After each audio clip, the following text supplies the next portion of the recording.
Good morning mga B. Hello. I'm with my friends. Hi. Andito na naman po kami. It's been what?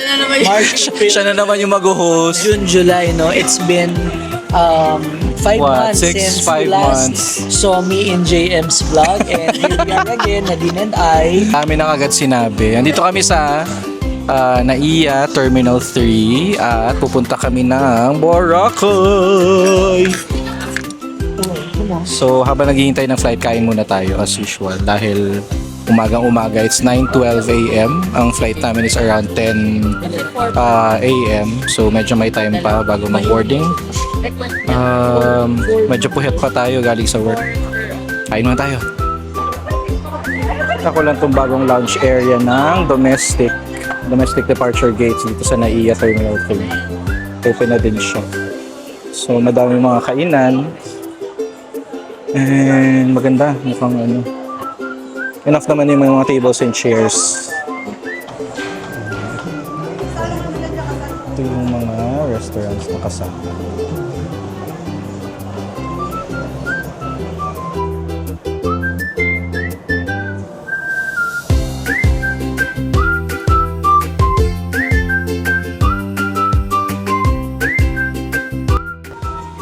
Hi!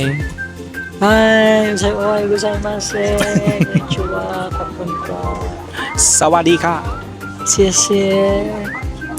Ayan, nasa plane na kami. 1 hour lang naman yung flight, tapos diretso na tayo sa Trabaho. trabaho.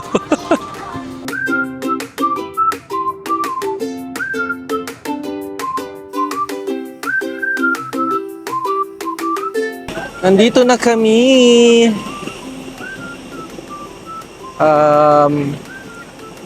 It's been a year, more than 2 years since pumunta ako dito. Tingnan niyo, nire-renovate na yata. So, gumagawa na sila ng bagong building for Boracay Airport. Pero for now, dito pa din muna.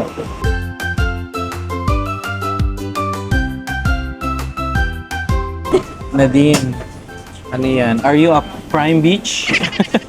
You're such a... Okay. It's okay, you're a Prime Beach. I'm Optimus Prime. Ikaw, are you a Prime Beach? I'm Prime State. Prime Angle State. It's Optimus Prime. And I'm a prime number. Diba? Hello! Andito na kami sa Henan Lounge dito sa Katiklan. So waiting na lang kami sa boat. Papunta ang Boracay Island.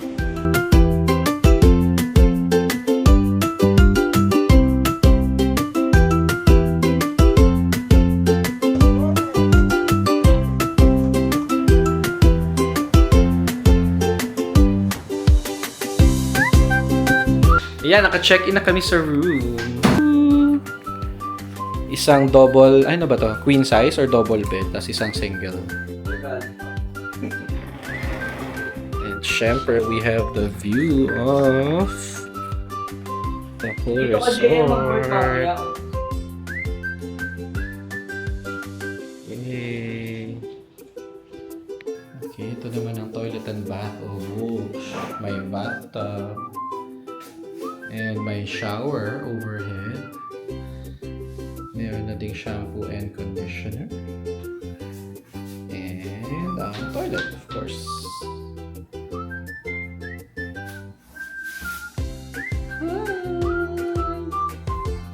Ayan, so nakuha namin tong room dito sa Henan Prime ng I think around 23,000 pesos. And this is already good for 3 persons. And magsistay kami for 4 days and 3 nights. So, sabihin mo lang mga nasa 8K per night. Pero good for 3 na yun. So, sobrang sulit yung nakuha naming room talaga dito sa Henan. I think naka-promo siya nung binook namin to sa Agoda. And may parang mga credit card promos pa on top. So, sobrang bumaba lalo yung price. Yay!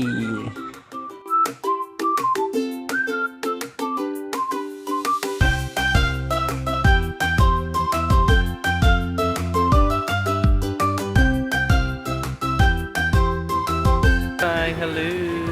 Hi Hi guys, we're here. Wish you were here too. Kain muna kami dito sa Two Seasons.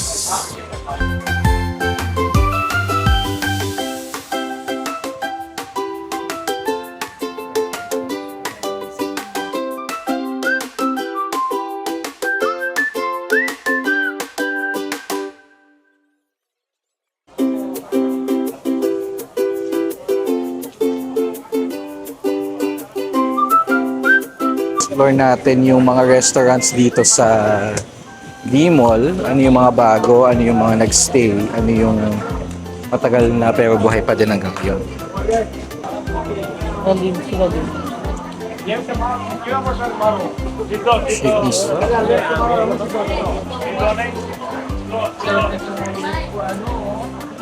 Buhay pa din ang Mang Inasal. Nandito din yung Olay. Nandito pa din siya.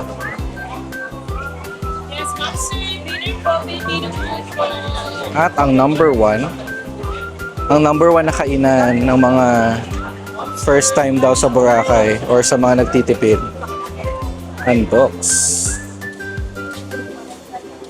Siyempre, this brings back memories din sa akin dahil suki din ako dyan before. Yes, amigos, matagal na din to. Oo, buhay pa din until now. At buhay pa din ang Cafe del Sol. Ayan, syempre ang ever famous Epic Bar. Buhay na buhay pa din. Ano po ang cravings mo tonight? Ay, gusto ko lang po magka seafood.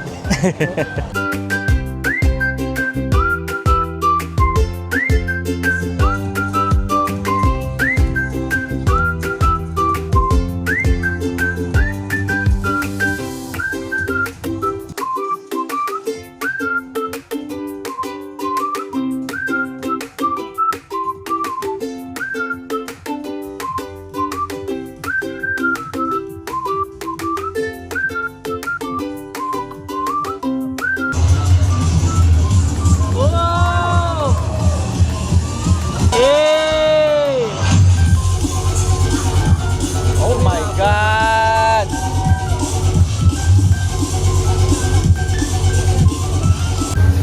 Ayan. Init, oh my God.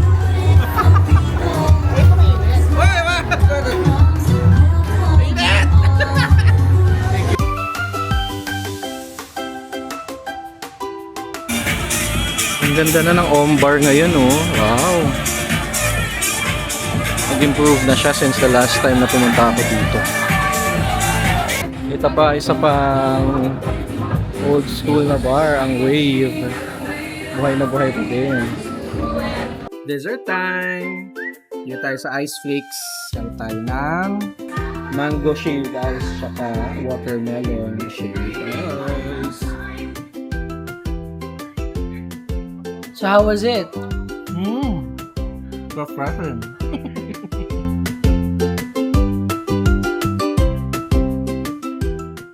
Good morning. It's our day 2 ng aming Boracay trip at kakain muna kami.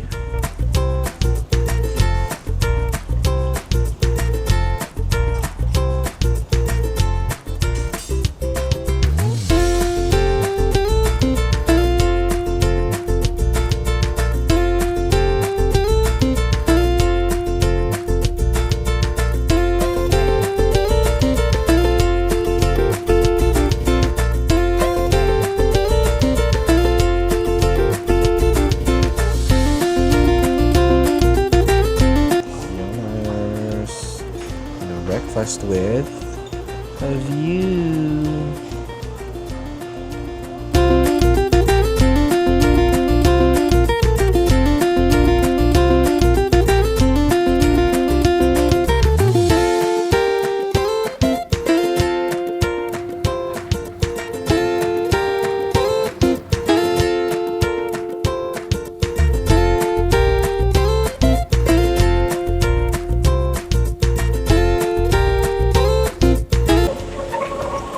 Good morning! Tapos na kami mag-breakfast at ngayon pupunta na kami ng Puka Beach. Tingnan natin kung ano nang itsura niya ngayon compared. Feeling ko more than 5 years ago na akong last na nakapunta doon. We'll see kung madami na mga stores doon or mga huts. Nakakababa lang natin. Sa start pa lang, makikita mo na agad mayroong building na ginagawa. Ano ba to? Mall ba to or hotel? Hotel. Parang hotel, no? Ayun, Seven Seas Hotel nga. Oo nga. O, diba? Right beside Puka Shell Beach. And ito na yung entrance. Pupunta Puka Shell Beach.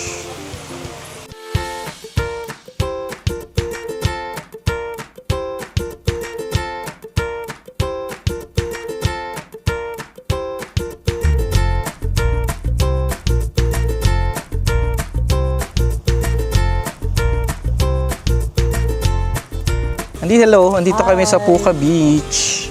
Medyo kakaiba na siya kasi dito na kami. Usually, pag galing dun sa street, pupunta kang kaliwa kasi dun usually yung mga huts, yung mga mismo ko sa kami suswimming. Pero ngayon, kumanan kami.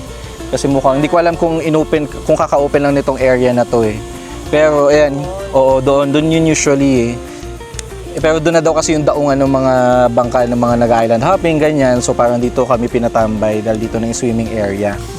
Ayan, kung nakikita nyo yung nasa likod, may ginagawang bagong building. Nung una akala namin parang hotel. Ano yung pangalan niya? Ocean Sea something hotel. Pero sabi ni Kuya na nag-assist sa amin dito, yung mga lokal dito na nagpaparent itong mga banig. Apparently, gumagawa sila ng Ocean Park daw dito sa Boracay. Oo, na similar daw sa Manila Ocean Park. So, parang, kasi mayroon na ginagawang malaki aquarium dun sa loob. May totoong tereno dyan. So, ang medyo mahirap lang yan and makes me think, paano yung mga penguin? Paano itatransport? Paano sila sa init ng Bora? Naman sana mag-penguin na lang. Oo, sana yung mga tropical fish na lang at ano. Yeah, pwede. Okay, mga walrus, yan, sea lion, or orca whales, ganyan. Or leviathan. Or para fair naman daw, mag-try sila mga tao naman yung ikulong sa aquarium, ganun. Yung mga politiko. Oo. Ano pa ba? Para sa mga first timers, yung Puka Beach, hindi siya purely fine white sand. White sand pa din siya, pero Granulated. Pero ang ganda pa rin. maganda pa din. Most. Yes. Tsaka, kaya nga siya tinawag na Puka Shell Beach kasi madami mga maliliit na durog na shells sa sand. So yun, ngayon, dahil hindi peak season dito sa Bora, hindi ganoon karami ang mga turista. Kaya para sa mga kagaya namin na naghahanap ng tranquility and acquiescence, sobrang okay nung panahon na to go here. Not to mention, okay din ang weather. We experience a brief period ng trickle, pero napagtagumpayan naman namin siya What do you call this kanina. weather? Overcast? Petrichor. Petrichor. Hindi ko naamoy yung lupa eh. So while we're here, what do you want to talk about? Please comment down below and we'll address it. Let's talk about Pax Silica.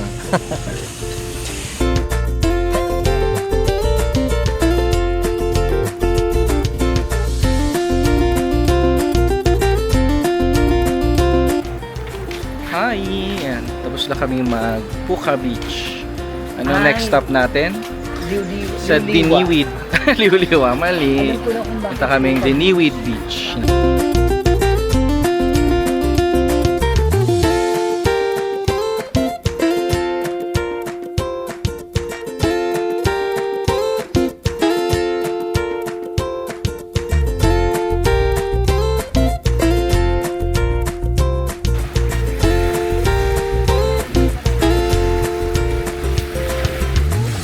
Ito na ang Diniwid Beach ngayon.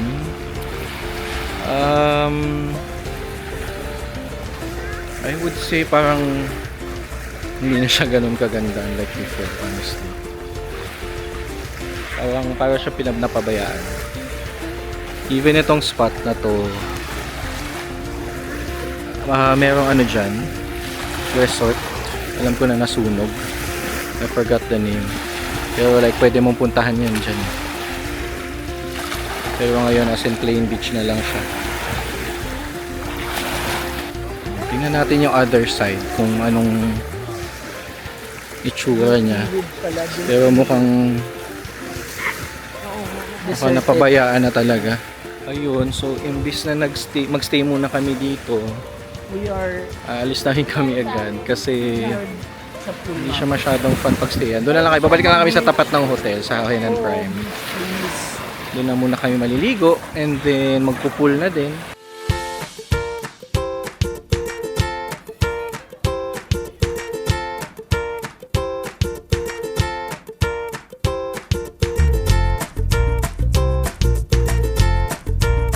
Try natin yung kanilang crepe. Nutella crepe with banana.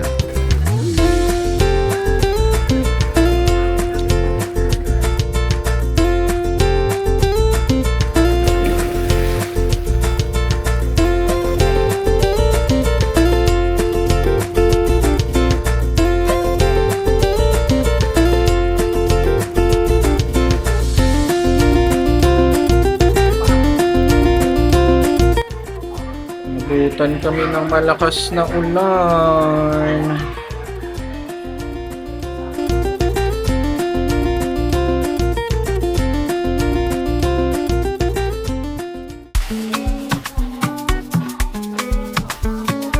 Higa-higa lang sila.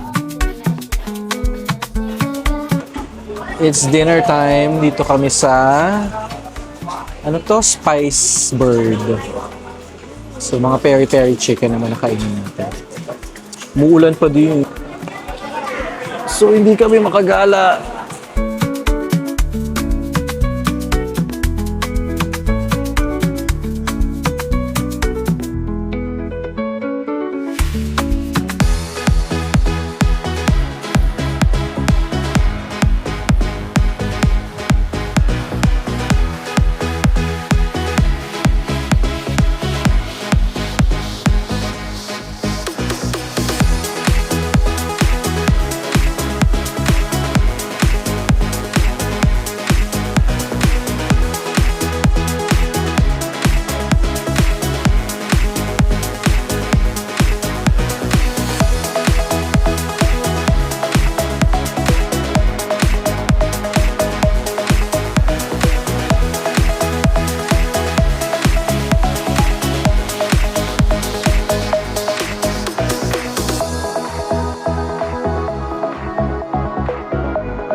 Sorry. Tayo pa picture tayo.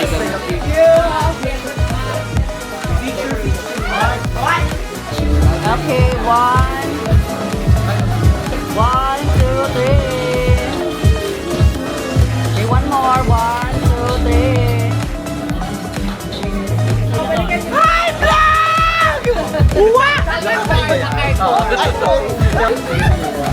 Oh my God, it looks good. Sa pamilya ko, nandito na ako sa Wawawi!